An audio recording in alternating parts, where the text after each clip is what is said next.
Okay, so welcome to Pennyflix. This is a new subsidiary that we're doing the CinemaDopes. Instead of focusing on like one or two movies, we're just gonna do like a couple bite-sized, like maybe 10-minute intervals between movies or shows that we watched. So it's gonna be about like an hour long. So hopefully everything goes well for the first episode. I am Sebastian Booba, and what's your name? I don't know. My name's Cade O'Connell. I actually forgot his name too, so. Yeah, I don't know why I'm here. So, the first movie that we want to talk about would be Godzilla Minus One. We're a bit late to the party with this one, but I watched it when, like, it first came out, and I watched it again with Cade, and we both have, like, kind of the same opinion on it. We both really like it. Mm-hmm. It's easily the best Godzilla movie I've seen. Yeah, and like this kind of goes back because I remember we used to watch like Godzilla King of the Monsters when that came out, and like my relationship to Godzilla was always like kind of funny because like I love Godzilla so much. I love the concept. I love a lot of the movies. One of my favorite eras of it was probably the Heisei era, which is from like the 90s when they start to like reinvent the wheel, reinvent like Godzilla's look. Yeah, I was definitely more in the recent era of Godzilla with the MonsterVerse and everything. Like the very first Godzilla movies I saw was the 2014 Gareth Edwards film. And then, yeah. I knew of Godzilla. Like, I knew of, like, the whole idea of him and everything. I never watched a single one until 2014. And I was like, that's a good movie. I still think Godzilla 2014 is a good movie. It's probably my favorite in the entire MonsterVerse. That's an opinion I didn't really expect, but like we'll talk about it a bit more like when we eventually. I do want to get to a Godzilla episode one day. Yeah, especially with the new movie coming out, Godzilla X Con. Yeah. Oh man. That I'll go see it. I'm so excited for that one. It's just they're fully embracing what the MonsterVerse has become, and I'm all for it. Yeah, they're fully embracing the craziness of it. So back to get back on topic, Godzilla Minus One came out, and when this was announced, I didn't really think too much of it because Shin Godzilla came out like a couple of years before, like 2016, and that really put Godzilla back on the map, like for Japan. I wasn't really too crazy about it, but I might need to watch it again. I need to watch it in general. I know tons of people love it because it's like more core Godzilla than the MonsterVerse stuff. It tries to bring it back to its roots of like Godzilla being a message, an allegory for something. Yeah. For 1954, it was the Fat Boy and Little Man bombs dropped on Hiroshima and Nagasaki, and this one was in direct comparison, or like it was an allegory for the Fukushima nuclear disaster and how the government tried to downplay the situation, didn't really act on it too fast, and like avoided all the things leading up to it. And I thought it was a really fun movie. It's just that there's a lot of political talk in it and a lot of like boardroom discussions, but even though that's kind of the point of the movie, showing like government haste. Right. But in Minus One, we're back to the beginning of things. Like, literally, almost a direct, like, not even a direct remake, but it's a spiritual remake in sorts. Yeah. And I love it so much. So, yeah, so when it came out, I wasn't, like, the hype around it, I wasn't really feeling it too much for some reason. Like, I just saw, like, oh, this is a cool new movie coming out. This is gonna be fun. Yeah, this wasn't even on my radar. When I heard about it, I was like, okay, that's cool. I just saw like the title of Godzilla Minus One, I'm thinking, okay, cool, another Godzilla movie. And then when I heard that it was one, its own thing, and two, it's very different, I was like, okay. And like it took you like a while to like get me to go see it. Yeah, I think it was more due to like scheduling, but yeah. Like at first, trying to sell this movie onto someone is, I don't know, for like someone who's not really big on Godzilla, especially like more foreign Godzilla films. This was a foreign release, and I'm just happy it did well. But we finally watched it together. I watched it beforehand, but I wanted to get his reaction to it, and finally talking about the movie.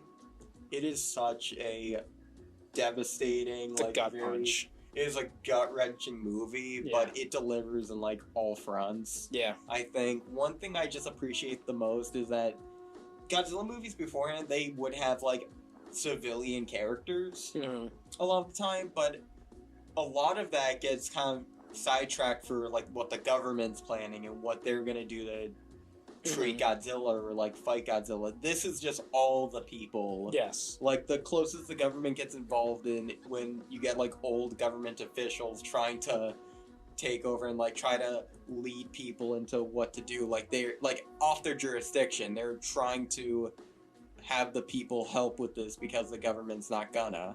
Right. And I just think that's so powerful. So it follows a Japanese soldier. He was a former kamikaze pilot named Koichi. And you say former kamikaze pilot, like, how does that make sense? But when you go into it, you, like, really understand. About spoilers, do you really want to get into spoilers? I mean, I think spoilers are fine. Like, we'll put like a thing here, like spoilers from here on out. Just like to do spoilers just in general, like for everything that we're about to talk about, and then maybe we'll like to like cuts to what we're talking about. But yeah, I don't even think this is too much of a spoiler, but it's about Koichi, who is a ditching kamikaze pilot. He was told to be a kamikaze pilot, and he abandons the station. He says that there is a malfunction with his gear. He goes to a retreatment island for repairs, and he just kind of stays there overnight. And they kind of allude to it of like why he's there and everything, but they don't really say it like all out. When you watch it again, they do kind of spell that out, but I didn't really think too much of it at first. Yeah. But yeah, so something happens. Godzilla attacks, like a bit smaller version of Godzilla. Like I think it's like the smallest version of Godzilla. At first. This is before he gets irradiated. Right. And he just tears up like these poor soldiers who were just sleeping. They were just kind of minding their business. And they send Koichi out to pilot one of the unmanned aircraft to try to gun it down. Yeah. But he got too scared. He froze. Yeah, he got scared. And when that happened, just all hell broke loose. Koichi and like one other guy were like the sole survivor. And he is guilt-stricken with it. And that is kind of that's like the whole like story behind it, or like the theme of it, guilt. Guilt and fear. And that's pretty much the whole like theme of the movie, like you said. And but also a bit is redemption, I guess, is a good way to also sum it up. Is that basically, well, like we said, full spoilers ahead. We're just gonna jump ahead to the like nitty gritty of like stuff that we really want to talk about. Godzilla goes up against the entire like the people like of what's the place called, I guess. I feel so bad. Either way, the townsfolk that have like old military equipment. I think they were in like Sendai. Something like that. I could be completely wrong. So either way, the whole sequence is like building towards this like final duel between Godzilla and the people, because and another thing about this movie is it really leans heavy not so much into the power of Godzilla, but like the like how much he cannot die. Like because he can just regenerate. Because he's just an unflinching force. Yeah, he's an unstoppable force. But I think we should more talk about just like how, like, because when he shows up, this is right after World War II. Like, it's called Godzilla Minus One because it's literally Japan starting with like nothing. Like literally everything they had was like blown apart. So Koichi comes back from war. His parents are dead. The only one he's familiar with who's back is their neighbor. Yeah. He unwillingly gets a new roommate who has an adopted child. Yeah. And they just kind of live, and it just follows this one family going through, like, maybe 4 years? I think 5 years. Because when you follow Akiko, like, the adopted kid, like, she's a toddler by the end of it. Yeah. So when it's just like them finally reconstructing, finally getting everything back together. But when that's happening, there's like a looming presence that's happening. They do a lot of slideshows of like ships getting shot down, or like something being out there that's like taking down like weaponry that like people are just like terrified of. Yeah. And you have this looming threat in the background, and you have Koichi, who becomes friends with like and works at a fishing boat, and the crew of this fishing boat are probably one of the most likable characters that I've ever experienced. Yeah, and the boat is like used for picking up like land or mines in the sea that were used during the war. They're like, we don't need this anymore, so we're just gonna hire a bunch of like locals to gun them down. Get rid of them. Yeah, and then that's where they learn. Well, one, they learn of Godzilla being around and being much larger than he was when in the beginning of the film when he tore up like a battleship. And then they basically like are given like orders of try to wait it out until like a warship is like coming to deal with Godzilla. And in that process, as they're like trying to stall it, and they use one of the landmines that they found to basically go into Godzilla's mouth and then shoot it, and then that's when they think, oh, we killed it, and then he regenerates his face. He looks him dead in the eyes as he regenerates. Yeah. It's like the scariest, like, I love that sequence so much, the boat chase. Yeah. Because it's just like a tiny thing, like doing their best, like a tiny fishing boat doing their best to just wait out Godzilla and like just wait for help to arrive. And it's like slowly just showing like the little people trying to do their part when like the military can. Yeah. It's that whole sequence is just Jaws, but Jaws is Godzilla. that whole sequence. They really need a bigger boat. Yeah. And everything culminates. Koichi's traumatized. He's like, hey, this thing's coming. We don't know if we killed it. We should just like wait it out. Not wait it out, but we should do something about it. The government doesn't. And well, they did try to do something with the warship, and then Godzilla destroyed that warship, and then destroyed a city. Yeah, that's what I was alluding to. And then Godzilla finally comes to their hometown. I think it's in Hokkaido, actually. I think that's like the main spot. Again, could be completely wrong, but he comes in the town, and people aren't happy. Yeah, it's not a good time for them. It's just this incredible.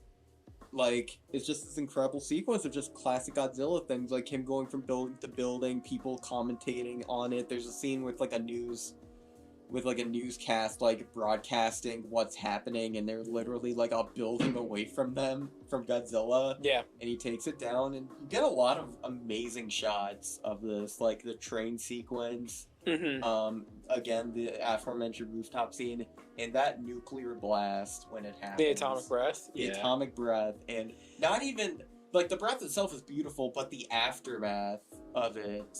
The best. It's definitely one of the most unique charge ups as well. Yeah. Because it's like the spikes are slowly like popping out, and then they all just sink back in as if like it's forcing him. It like sets the charge. It's like pressing a button. Yeah.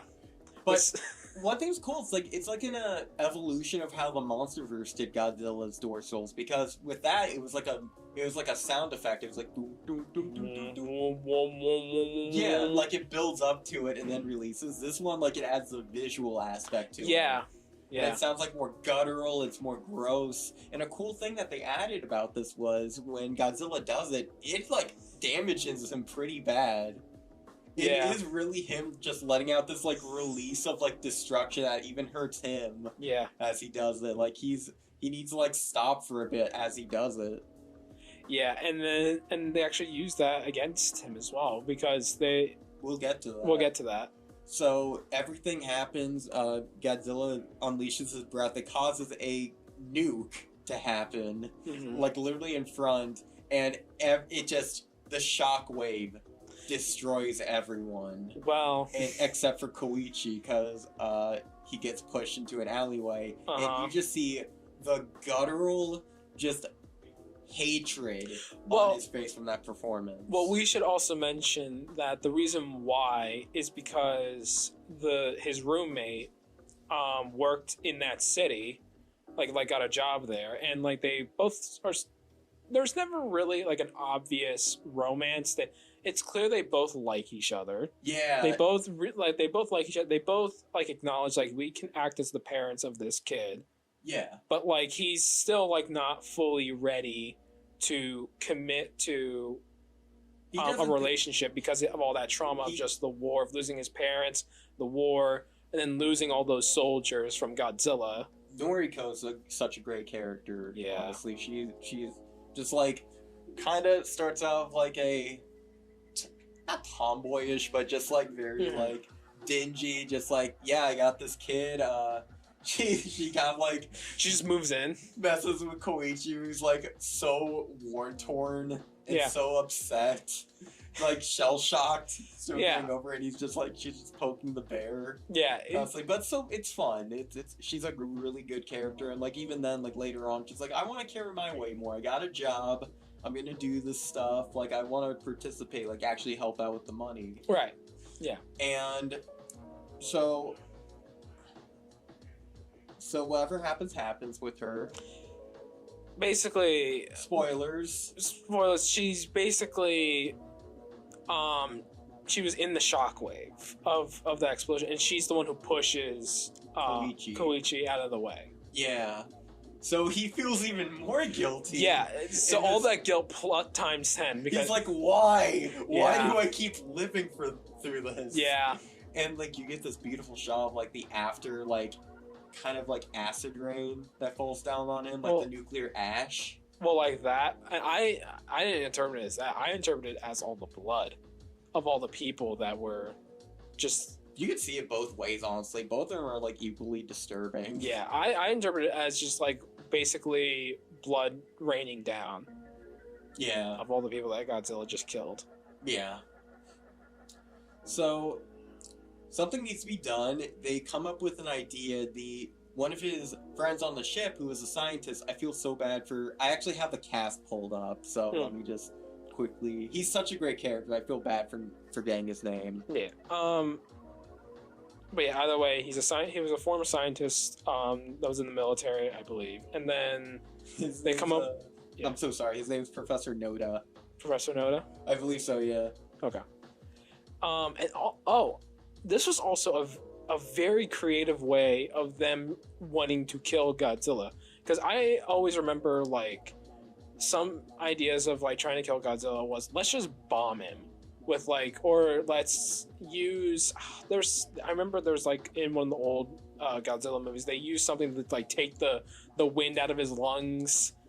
Or, like, something like that. Oh my god. Try to send him into another dimension. Like, just random stuff like that. They launched him to space. They used the Oxygen Destroyer. Oxygen Destroyer. That was from the first movie. That was a nuclear weapon made to rival the atomic bomb. Yeah.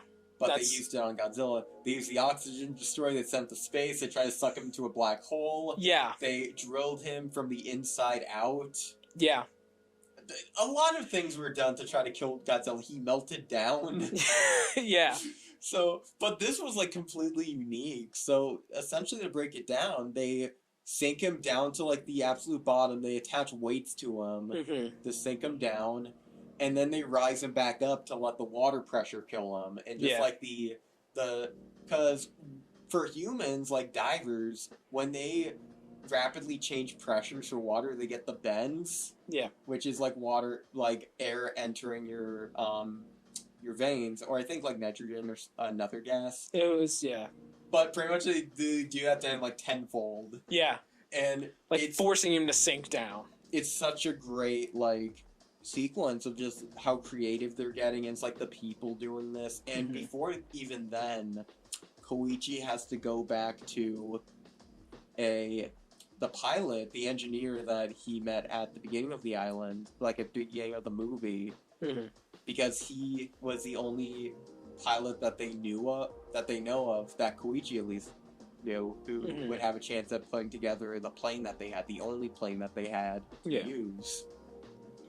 But yeah, this pretty much just leads to a really good like climax of just them trying to take out Godzilla. A lot of hiccups happen. Mm-hmm. A lot of some secrets were kept about what the plan was, because originally people I keep forgetting the main character. Koichi. Because Koichi thought, oh, I'm just gonna fulfill my purpose as a kamikaze pilot and I'm just gonna dive into Godzilla and just blow him up on the inside like we did before. We thought that would work.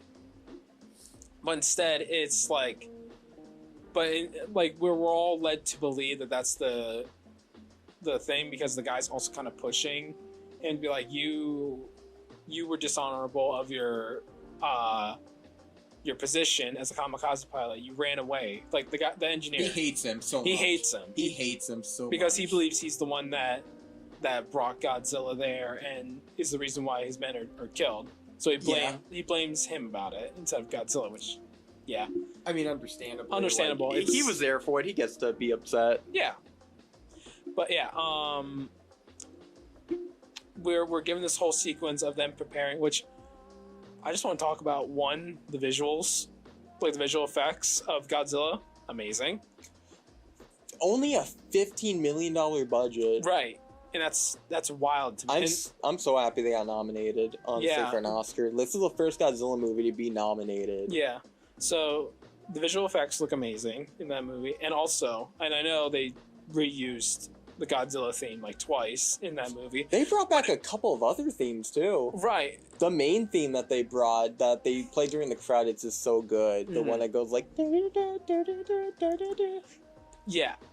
But, probably my favorite, because I'm a sucker for good musical cues, like just in film and in shows in general. So when they're like preparing to like basically charge forward, and then that like oh that. My god, even the beginning when Koichi has to like bring Godzilla to the area, you get like these amazing shots of Godzilla just like in the background, very pissed off, but he's just like walking on land. You see farm villages like getting trampled, people are running out of the house and everything. Yeah. It's just such a great sequence, and just all around it's such a fun, like very feel-good ending to a lot of things. I know that you have a gripe for it, so this is also spoilers. Yeah, it's my one and only gripe, because after the city was destroyed, you're led to believe that Noriko was dead, because no one else is around. You see her in slow motion get blown away. Yeah, you basically see her and thousands of other people just basically die, implode. And then by the end of the film, and then like it's really like given to you like very heavy that she is dead, and everyone believes this. Yeah. To the point where the kid is like, "Where's mommy?" Which that was probably the most heartbreaking scene I've seen. It's awful. Oh my god, it hurts so much in that entire film. Yeah. like that literally broke my heart to see that. And then by the end of the film, they beat Godzilla. For now, we'll explain why. They basically beat Godzilla, and then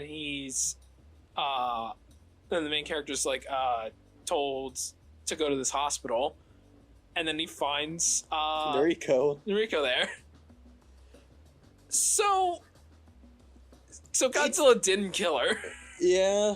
I mean, he killed a lot of people. I know, he killed a lot of people, but like the only other named character, the only other like major character survives. I feel like it would have been more impactful if he was able to move forward despite all this loss, instead of being given back that. I feel like it was a bit of an unnecessary, like, kind of sappy thing, but I still think it like works to the context of it. Because I mean, they have a spoilers again. They have a thing at the end showing that Godzilla isn't really completely dead. So at least like give Koichi just one thing, before it gets taken away again. But yeah, but he still gets that one thing. It's him redeeming himself in redeeming his honor. Like that whole sequence with the engineer being like, "You need to live." That made me cry when I first watched it. It was so heartbreaking. Yeah, he was like, "You need to live. This is no longer your purpose. You need to live because you have a kid now to take care of." She may not be your kid, but she is your kid. Yeah. And they were just building around to it that, like, he was gonna die. Like, he was turning off comms. Like, no one knew what he was gonna do. And then, right after he does it, you think he dies. You think he kills himself, like, honorably. Mm-hmm. But no, you see his parachute coming down, and yeah. Yeah, the engineer installed a parachute, like a eject button for him. Yeah. We didn't need to. Cool on that guy. He comes around on him. Yeah, it's so heartwarming when that happens. But yeah, at the end of the film, families reunited pretty much. The people believe they defeated Godzilla, and then, like you said, the end credits scene. There's a tiny bit of like Godzilla, and it starts regenerating, and then cut to black. Man, oh man, he's coming back, and he is pissed. Yeah. But yeah, that's Godzilla Minus One. I really hope it wins an Oscar because I really think it deserves it. Yeah, it definitely deserves to win the Oscar for visual effects. It's so feel good too how this like little movie from Japan got like a small release in the United States, became one of the highest grossing foreign films of like this modern age. It made over like 100 million, I think, overseas. That's crazy. For a Godzilla film especially. Like, I know people like scoff at that, but usually like I think it's lucky for Godzilla movies to like make even like 50 million like domestically, but even that's being generous. I think Godzilla movies didn't really do super great for like the longest time, which contrary to what other people think, but yeah, Godzilla had to take hiatuses for periods of time for a reason. And I just want to mention something. I love how like the more Japanese like Godzilla movies, it's like about this war-torn country dealing with a looming threat that is also an allegory for a very serious issue going on. Meanwhile, the American version of Godzilla is like, me and the boys! It's me and Kong, the boys! And that's so... We're hanging out, we're gonna fight King Ghidorah! Yeah, we're gonna fight King Ghidorah, we're gonna fight this big old monkey. We're gonna fight this big old monkey! In the monkey dimension. We're gonna destroy the pyramids, we're gonna knock giant teeth out. I'm so excited. We're gonna fight Robot Godzilla, let's go! And that's the funniest thing, though, because in, for the longest time, Godzilla was that. Like, the Showa era, like, that's a lot of people's critique with the MonsterVerse, but in all honesty, like, Godzilla was always like that. I gotta show you Godzilla Final Wars. Like, that movie just turned 20 years old, but that is the most batshit crazy movie you'll ever see. They brought back Zilla from the Matthew Broderick Godzilla movie in that movie just to get absolutely pimped slapped. Decimated. Just no chance. You know it's crazy when they bring in the deepest cuts. There's a lot of deep cuts. Yeah. But yeah, Godzilla Minus One, great time. If you haven't seen it, please watch it. What would you rate it? I think for me resonating, I think it's a solid 9. I think it's a really great time. That's what I was thinking, like a 9, maybe 9.2 out of 10.